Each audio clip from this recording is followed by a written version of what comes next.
2017, Brian was run off his grandfather's land by an aggressive Sasquatch. But before we get into his encounter, welcome back to Dark Wilderness, where I share encounters with the unexplained. If you have a story that you would like to share, please email it to me at the link below. And if you like today's story, please gently slap that like button, as I'll be uploading 3 to 5 times every week. So don't forget to spotlight that subscribe button so you don't miss out on any future content. Now, let's get into today's encounter. In late November of 2018, Brian and his buddy Dan were heading out to Brian's grandfather's property out in Juneau, Manitoba. Juneau's located about an hour and a half east of Winnipeg, and Brian's grandfather had owned this particular piece of land for about 30 years. And Brian grew up hunting out there, so he knew the area very well. And he actually had a trailer set up on the property that he used as a hunting shack. Just a place for him and his buddy to stay when they would go out there, so they wouldn't have to make the trip back and forth from the city every day. So on this particular trip, they had left on the Friday, but they had left pretty late in the day. And earlier in the week, it had snowed like crazy. So when they got out to the property and they had to go down this little narrow drive that ran about 200 yards and just kind of zigzagged through the trees to where the trailer was, the snow was over 1.5 feet deep. So they were having a little bit of a trouble with Brian's truck making it through there. But eventually they did make it through. They got up to the trailer, they parked beside it, and when Brian stepped out of the truck, the first thing he noticed was there was a whole bunch of footprints all over the place. They circled the entire trailer and they were just all over the yard, the property right by the trailer. So the first thing Brian thought was, great, somebody was trying to break into my trailer. So him and Dan actually walked around the entire outside of the trailer just looking for any type of damage, trying to see if any windows were smashed, if it looked like anything was pried open, and everything checked out okay. So they opened up the trailer, they brought in all their gear, and they actually just settled in for the night because they had to get up early to go hunting the next morning. So in the morning when they woke up, they had a quick breakfast and they were just talking amongst each other, trying to figure out where they were going to go. So Brian decided he was going to hunt the far east side of the property, and Dan, who's a bow hunter only, doesn't use a rifle, just a bow, was going to hunt about 300 yards south of the trailer. There's a small clearing that's about 75 yards wide by 65 yards wide, and that's where Dan was going to go. So the two guys, they got out of the trailer, they waved to each other, wished each other luck, and they split off and went their separate ways. Now for Brian, where he was going, he had to walk down this narrow, overgrown old fence line. And it ran about 600 meters before it got to the cut where he was going to be hunting, where he had a tree stand set up. So Brian said as he's walking down this narrow little cut, he made it about 300 yards, and in front of him he spots this dark silhouette on the ground. Now, even though it was dark, the moon was pretty bright, so with the snow he could make out shapes and silhouettes in the bush. So he sees this big silhouette on the ground. He's looking at it, trying to figure out what he's looking at in front of him. So he starts getting a little bit closer and he starts to realize that this looks like a deer lying on the ground, but it's not moving. So he gets closer and closer to it, and when he's right up at it, he's looking down at this thing, and he could tell that the hind quarters were gone. They were just missing. So he instantly gets super mad because he figures for sure it's a poacher, because that's typically what poachers will do. They won't take the whole animal. They'll just take the hinds, the backstraps, and the head. So Brian's super mad now because he's like, great, somebody's poaching deer on my property. So he's super mad. So he just kind of keeps going down that narrow little fence line. The whole time he's just thinking in his head, great, there's poachers on my property. If I see one, I'm going to give them what for. So he said he walked the next 300 meters till he got to the cut line where he was going to be hunting. And he said right where the fence hits that cut line, there's a big poplar. And he said on that poplar, he has a hanging stand that he has about 12 feet up in the air. And he has a set of climbing sticks up the outside of the tree. So Brian said when he gets to the cut line, first thing he notices is his tree stand is lying on the ground on the cut. So he's ticked off. He's like, okay, how did my stand fall out of the tree? So he's looking at the tree itself, and he realizes that his climbing sticks have also been ripped off the tree, and they're lying on the ground right beside the stand. So now Brian's even more mad because now he figures that not only is somebody poaching on his property, but somebody's messing with his stuff. So now he's really, really ticked. But he decides, you know what, I'm out here to hunt. I'm just going to stand up against my tree and I'll see what I see. And I'll deal with this after the morning hunt. So he was standing there for about 25 minutes, and off to the north, all of a sudden he hears a loud whistle. So the first thing he thought of was, okay, Dan must have decided not to hunt where he was going to hunt, and he's walking down this cut from the north, and he's just whistling to let me know he's coming. So Brian said he let out a whistle in return. So he's waiting, and no response.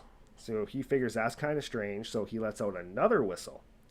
Again, no response.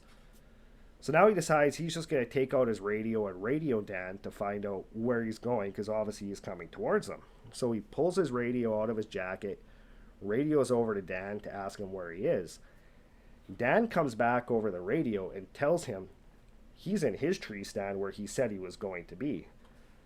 So Brian kind of stands there for a second wondering, like, okay, who whistled at me then? So Brian's like, okay, never mind, all good. Put his radio back in his pocket, but then he starts to think, like, hey, there are prints around my trailer, there's signs of a poacher, my stand is destroyed, and now I have somebody whistling at me from down to the north. So he's kind of paying attention to the north, and every once in a while he turned and looked to the south. And he said one of the times when he turned to look to the south, all of a sudden he heard a crack coming from the north. So he whips his head around, and he said when he turned around and he's looking north down that cut, he said about 125 yards away, he just sees this big silhouette of a big person standing right smack dab in the middle of this cut. So Brian said he's kind of yells at the guy because he figures that this person standing on the cut is more than likely the person that poached this deer, the person that destroyed my tree stand, and the person that was snooping around my camp. So he said he yells at this guy, and this guy doesn't move. So Brian gets super mad now, grabs his rifle, and starts walking super quickly towards this person standing on the cut line. He said he didn't make it 20-25 yards when this person in the cut line turned and just walked into the bush. So Brian kind of stopped, and he kind of started to think for a second, okay, well, if this person that just walked into the bush is the same person that was snooping around my trailer, that poached this deer and destroyed my stand, do I really want to be approaching them in the dark when I can't see anything and I don't know if they have a weapon? So Brian decided, okay, I'm just going to leave this area. I'm going to come back later. I'm going to find this guy and I'm going to tell him off. So Brian said he turned around, walked back to where his stand tree was, and then walked back down that narrow fence trail. He said he walked about 350 yards down, and he said there's a little bit of a clearing. And he said it's about 50 yards by 40 yards, and he has a tree stand, a ladder one, up against a poplar in that clearing. He said typically that's where he does most of his archery hunting, but he figured since the spot he wanted to hunt was messed up, he was just going to sit in there. He didn't really care at this point if he saw anything. He just wanted to sit for a bit, kind of calm down before it got light and he would have confronted this guy.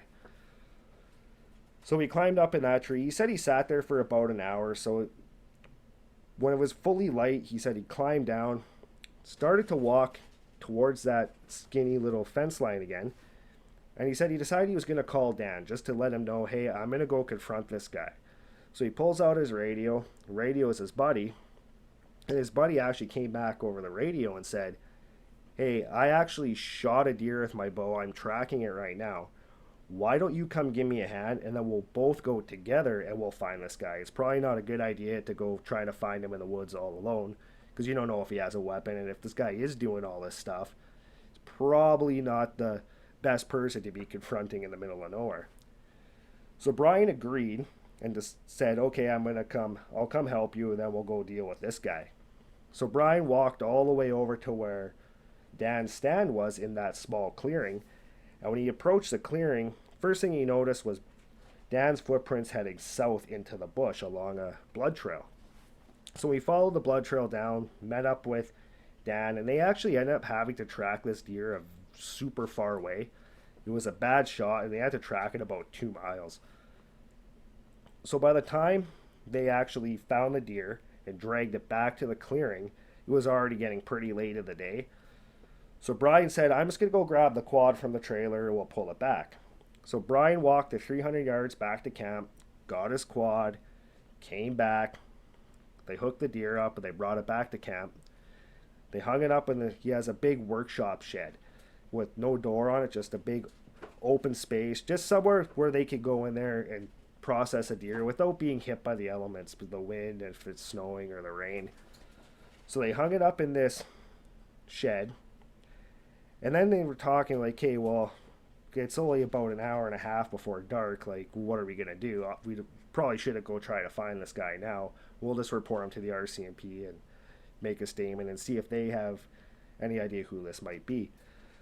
So they decided they were just going to go to their tower blind. They have a big box blind on the north side of the property, he said. So he says about 400 yards from camp.